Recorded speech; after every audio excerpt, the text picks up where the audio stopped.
Okay students, welcome. तो आज हमने चैप्टर शुरू किया था, chapter number 2 noun phrase and noun clause को आगे बढ़ाएंगे। हमने शुरू किया था लेकिन कंप्लीट नहीं किया था, तो आज उसको कंप्लीट करने की कोशिश करेंगे। थोड़ी एक्सरसाइज करेंगे कि नाउन फ्रेज क्या होता है, नाउन क्लॉज क्या होता है, सब्जेक्ट क्या होता है, ऑब्जेक्ट क्या होता है, प्रीपोजिशन क्या होता है, वो सब हम चैप्टर्स में देखेंगे। Look at the following sentences. Look at the following sentences. Look at the following. तो नीचे दिए गए सेंटेंस को आप देखो। Look at the following sentences.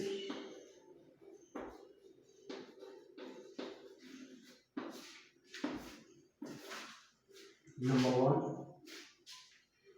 The boys of our class were dancing. The boys of our class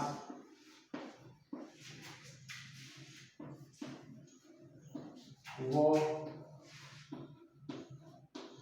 dancing. हमारी class के लड़के डांस कर रहे। तो आपको आइडेंटिफाई करना है कि इसमें सब्जेक्ट कौन सा है।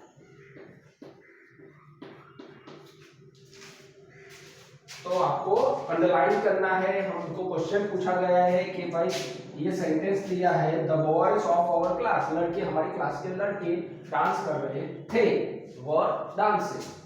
तो आपको सब्जेक्ट आइडेंटिफाई करना है कि सब्जेक्ट क्या आएगा। तो कौन डांस कर रहा है, बॉयज ऑफ आवर क्लास, हमारे क्लास के लड़के। तो ये हुआ हमारा सब्जेक्ट। कौन डांस कर रहा है, तो the boys of our class. Clear. चलो अब दूसरा, Radha sang a Punjabi song. Radha sang a Punjabi song.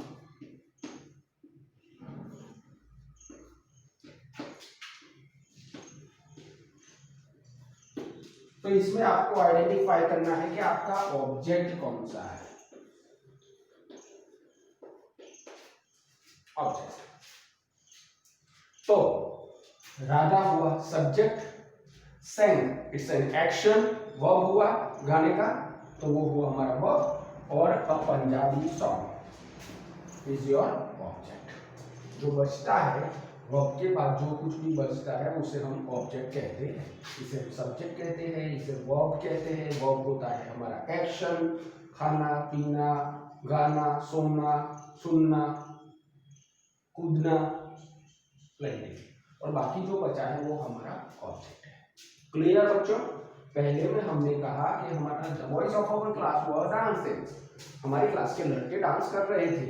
तो हमें कहा गया है कि हमें सब्जेक्ट को आइडेंटिफाई करना है कि ये सेंटेंस जो है उसमें सब्जेक्ट कौन सा है। तो मैंने आपको बताया the boys of our class, कौन डांस कर रहा था, तो हमारी क्लास के लड़के। तो the boys of our class is our subject. Radha sang a Punjabi song, Radha ने पंजाबी गीत गाया। राधा ने पंजाबी गीत गाया, राधा ने पंजाबी गीत गाया। तो ऑब्जेक्ट ढूंढना है हमें। तो राधा हमारा सब्जेक्ट, ये हमारा वर्ब, और बाकी बचा जो कुछ भी बचा है पंजाबी सॉन्ग, पंजाबी गीत, that's your object. Now number 3, my father works in a big factory. My father works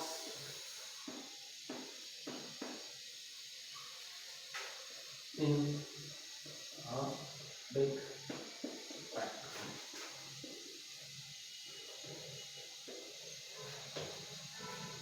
तो मेरे पापा बड़ी कंपनी में काम करते। तो object of the preposition in, object of the preposition in, तो कौन सा रहेगा, ऑब्जेक्ट ये रहा आपका, object of the preposition in का, प्रीपोजिशन का ऑब्जेक्ट रहा अ बिग फैक्ट्री, बड़ी सी कंपनी। मेरे पापा कहाँ काम करते हैं, बड़ी फैक्ट्री में, इन अ बिग फैक्ट्री। तो वो हुआ आपका प्रीपोजिशन। चलो तो मुझे बताओ, the boys of our class were dancing, ये कौन सा टेंस है, ये टेंस कौन सा है? टोटल नंबर ऑफ टेंस 12 है। ये सेंटेंस दिए गए हैं, तो मैं आपसे पूछना चाहता हूँ कि आपको पता चलता है कि ये जो सेंटेंस है, ये सेंटेंसेस वो कौन से टेंस से बिलोंग करते हैं। तो the boys of our class were dancing, were कब आता है? Dancing, ING.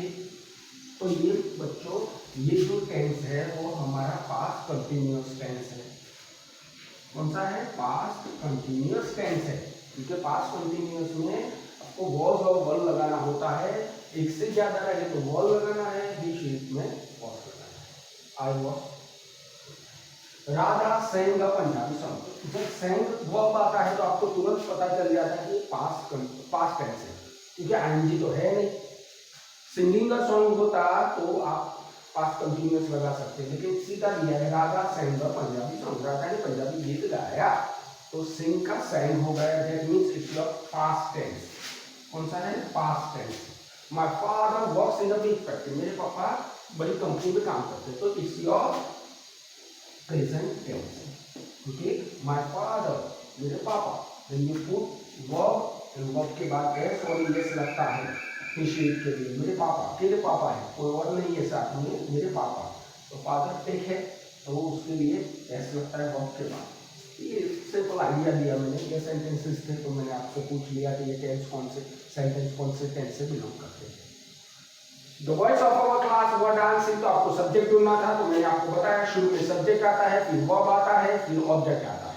तो the boys of our class, वो आपका सब्जेक्ट हुआ। हमें पूछा गया दूसरे सेंटेंस में कि ऑब्जेक्ट कौन सा है इसमें, तो राधा सेंग, तो राधा ने गीत गाया, तो वर्ब के बाद जो आता है वो आपका ऑब्जेक्ट। पंजाबी सॉन्ग आपका ऑब्जेक्ट हुआ। माय फादर वर्क्स, मेरे पापा काम करते हैं। इन आपका प्रीपोजिशन हुआ, तो ऑब्जेक्ट उसका हुआ बिग फैक्ट्री, बड़ी कंपनी में काम करते। चलो आगे बढ़ते हैं। आपको नोटबुक में लिखना है, ध्यान देना, आपको नोटबुक में ये सब फिलअप करके मुझे भेजना है।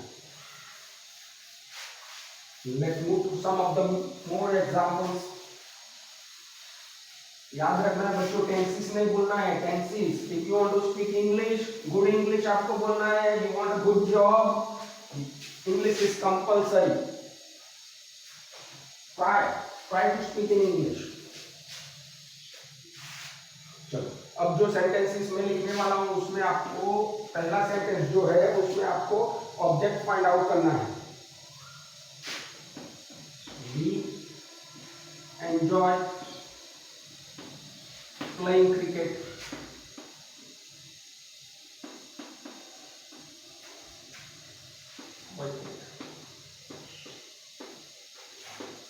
आपको ऑब्जेक्ट ढूंढना है, तो ऑब्जेक्ट बच्चों कौन सा रहेगा? तो आपका enjoy, that's your verb. Subject verb, verb के बाद जो बचता है वो हुआ आपका ऑब्जेक्ट। तो playing cricket is your object, याद रखना है आपको। Number 2, he loves to sing and dance. He loves, पसंद है उसको, he loves to sing and dance. Sing and dance, उसको गाना और डांस करना पसंद है। Here also you have to find the object. Object ढूंढना है आपको। तो ये आपका सब्जेक्ट हुआ, लव अच्छा लगता है उसको, दैट्स योर वर्ब एक्शन, और to sing and dance is your object. Clear? चलो, now number 3, the birds flying in the sky look beautiful. The birds flying in the sky, पक्षियां जो आकाश में उड़ रही है वो बहुत खूबसूरत लग रही है। The birds flying in the sky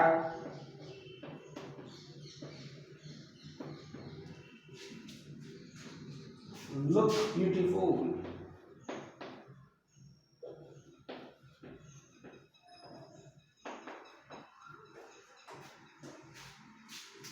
चलो, now you have to identify the subject. Subject ढूंढना है, तो the birds flying in the sky, that's your subject, वो आपका सब्जेक्ट हुआ। लुक दिखना, that's your verb, और ब्यूटीफुल जो है वो आपका ऑब्जेक्ट रहेगा। क्लियर? तो we enjoy playing cricket, cricket खेलने में मजा करते हैं हम सब। तो we is your subject, enjoy is your verb, action and playing cricket आपका ऑब्जेक्ट हुआ। सेकंड में he loves to sing and dance, उसको गाना और डांस करना बहुत पसंद है। तो he is your subject, loves is your verb and to sing and dance वो आपका ऑब्जेक्ट रहेगा। The birds flying in the sky, पक्षियां जो आकाश में उड़ रहे हैं, दैट्स योर सब्जेक्ट। वो कैसे दिख रहे हैं? Beautiful, look beautiful. चलो, we'll move to the number 4. Clear? Okay.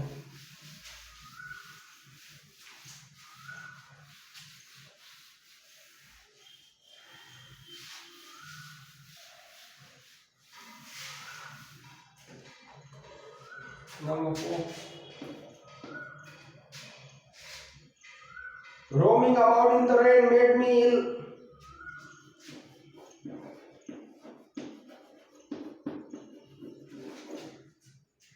About in the rain, बारिश में घूमने से मैं बीमार पड़ गया। About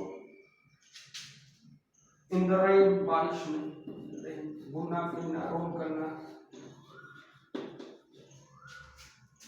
Made me ill, मुझे बीमार बना दिया। सब्जेक्ट ढूंढना है, you have to find out the subject in sentence, sentence में सब्जेक्ट ढूंढना है। तो रोमिंग शुरुआत में सब्जेक्ट आता है, roaming about in the rain, बारिश में घूमने से क्या हुआ? मैं बीमार पड़ गया। मेड मी, मुझे बीमार बना दिया। मैं घूमता रहा बारिश में, मजा आता रहा मुझे, लेकिन क्या हुआ? आखिर में बीमार पड़ गया। ये मतलब बीमार हो जाना। तो बच्चों ये था हमारा एक्सरसाइज आज का। तो शुरू में हमने किया द फॉलोइंग सेंटेंसेस किए, उसमें the boys of our class में डांसिंग, लड़के हमारी क्लास के डांस कर रहे थे। तो सब्जेक्ट ढूंढना था, तो मैंने बताया आपको the voice of our class हमारा सब्जेक्ट रहेगा। Radha sang the Punjabi song, उसमें आपको ऑब्जेक्ट ढूंढना था। राधा आपका सब्जेक्ट है, sang इज योर वर्ब, और पंजाबी सॉन्ग जो है आखिर में आता है वो हुआ आपका object. My father works in a big factory, इनका प्रीपोजिशन ढूंढना था, ऑब्जेक्ट ढूंढना था आपको। तो इनके बाद जो आता है वो आपका ऑब्जेक्ट रहेगा।